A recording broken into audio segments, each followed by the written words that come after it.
Welcome back to Microcosm. This is YouTube's most monotone music review channel. If you can find any other better ones that are more monotone, please tell me, because I need to, claim that title. That's my title now. Today I'm reviewing Oh Wonder's third studio album, No One Else Can Wear Your Crown. And Oh Wonder is a London-based duo made up of Josephine Van Gooch and Anthony West. Throughout the 3 records that they've released in the past 5 years or so, they have somewhat maintained a sonic theme and a sort of coherence in their sound, and it's gone from album to album. No matter what they're in, no matter what they're really featured on, they still have that sort of sound. I think the only variation is on the Uzi Vert album, where they were featured in that, and that was a slightly different sound, but they weren't prominent in that song. They were sort of just like the backing vocals. So that is the only variance that they've had that I've noticed, or that I know of anyway. But yeah, if you know any more, please comment down below. They maintain this sort of mellow, lo-fi electronic beat and electronic theme that they've had throughout all of their albums, as well as like this sort of angelic singing harmony that they've had on pretty much every song I've heard them on, which to me is a bit odd, because 2 people singing the exact same lyrics on pretty much every single song that they've had, you really don't find that too often, unless it's like in a band. But then obviously they're all trying to harmonize and so forth, but having just the 2 people do that, it isn't very common. But Oh Wonder managed to do it in sort of like a non-cringy way, because I'm a person that doesn't like I don't really like duets, especially if it's like between a man and a woman and they're sort of just rotating, one person sings and the other person sings. I find that sort of just really cringeworthy. So to have and find a duet that sort of embodies that but changes it up, so they're, as I said, they're both singing at the exact same time, and they make it still enjoyable from song to song. It is really good to hear, really refreshing to hear, and really refreshing to see, really. The production has sort of like a chilled and lo-fi and relaxing vibe to it, although it does add a bit of an edge to every single song that is on this album, well, most songs that are on this album. And I think part of that is because of this misleading production that you hear on this album. Every song has a chilled out vibe, but some of the songs sound really mellow and really relaxed, and that's thanks to the production.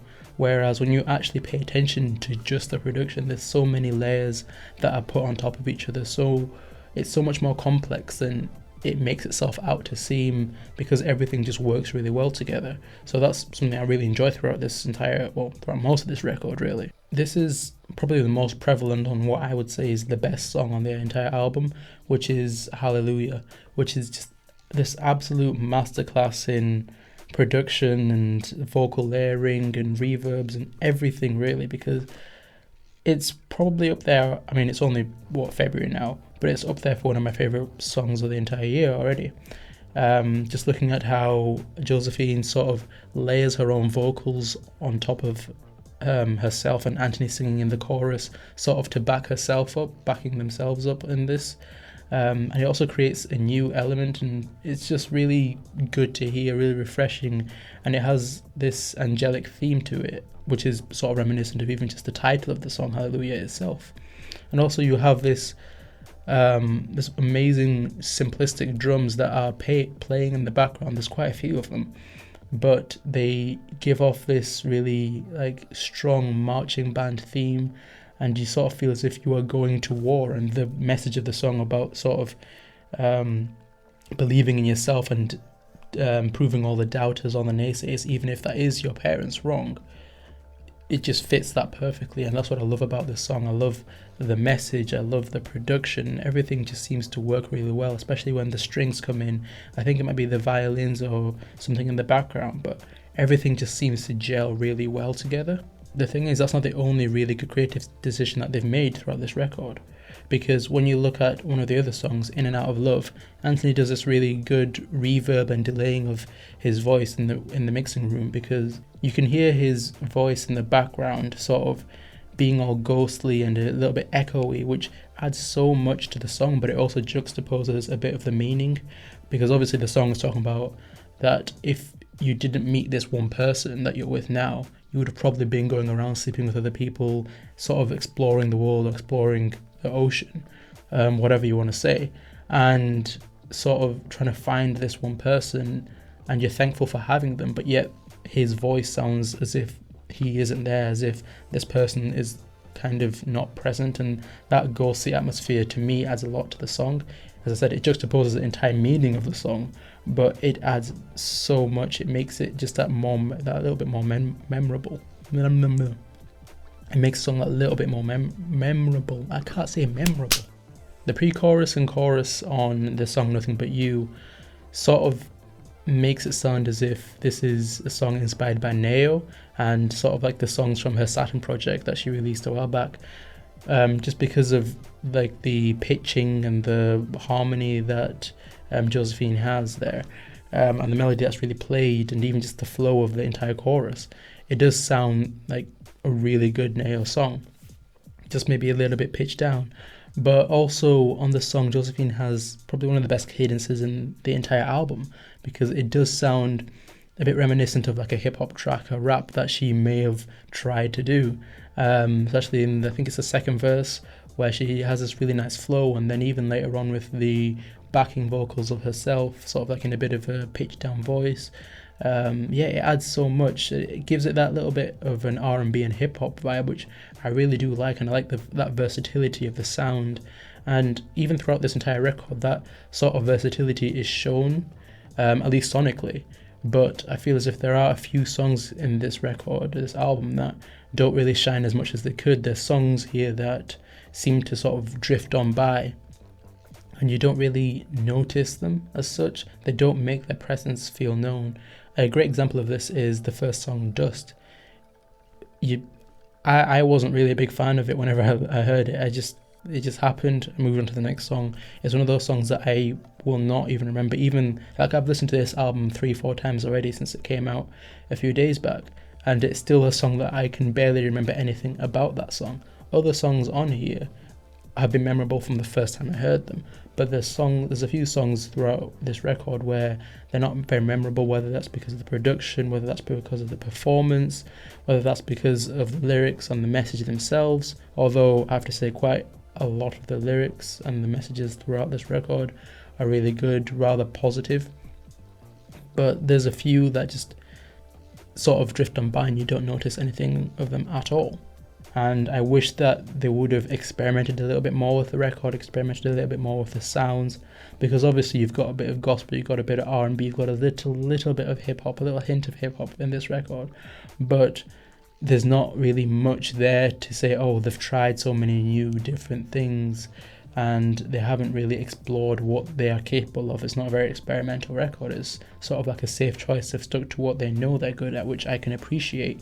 But I think with 3 albums now that do sort of sound the same, you do want to go up, you want to try something new, you want to explore a new avenue that you've never tried before. And that's what I want to hear with the next record. Because of that lack of sort of creativity and experimenting, I am sort of wanting to hear a little bit more of them sort of going full out with some certain songs, especially with the song Drunk on You. There's this really good build-up, sort of EDM inspired build-up that keeps coming up, and I think it comes 3 times throughout the song, and I wanted it to have such a good resolution, but even with all this tension built up, there is no real good resolution. It just feels quite flat, and I feel like that is a massively missed opportunity, because if you were to give that song even just like a little bit of a drop, it could be a massive pop hit, a massive radio hit, massive dance hit even. It's just a song that had so much potential but did not live up to the hype of what it could have been. And I feel like there are other songs and other songs that are put throughout this entire record where I feel like they could have been improved, they could have been played around with a little bit more, and it would have improved not just that song but obviously the rest of the album as a whole.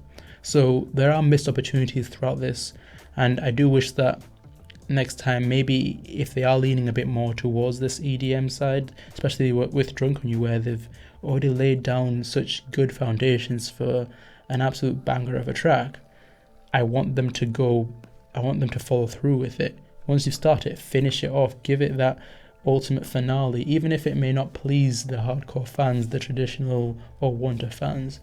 I wanted to hear that, but it just never happened in the song, and it didn't really happen anywhere throughout this record.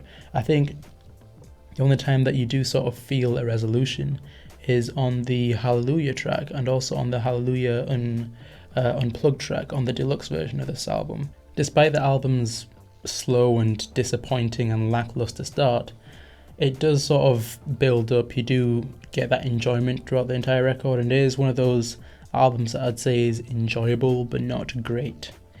It's good to listen to. You can enjoy it, you can sit down, you can listen to it. It can be a great background album just to listen to on a vinyl, or just like in a cafe or whatever. It's really good in that sense, but it's not an album that I'd say is up there for one of the best or anything like that. Josephine does dominate this album. I say that in the sense of that she basically is fronting every single verse on this album. Not literally every verse, but virtually every verse on this album, because there's very few times when Anthony sort of comes out of the shadow and comes out and leads the song or leads the verse. And I think it only happens 2 or 3 times throughout this entire album. And yes, he may not be the singer of the two, but I feel as if maybe he could be a bit more prominent in the next record. He could be a bit more present and making a difference there. Maybe giving a more male voice in some of the songs, especially since they do have quite a few songs on here that do look at love and relationships, so mainly heartbreaking relationships. It would be good to sort of get him to be that male figure in the story, rather than him just sort of harmonizing with Josephine. So yeah, that's what I think about this record. Or Wonder. No One Else Can Wear Your Crown. Tell me what you think about it. Tell me your favourite songs, least favourite songs, favourite parts, all in the comments below. And like, share, subscribe, hit that bell, and I will see you again next time. See yous.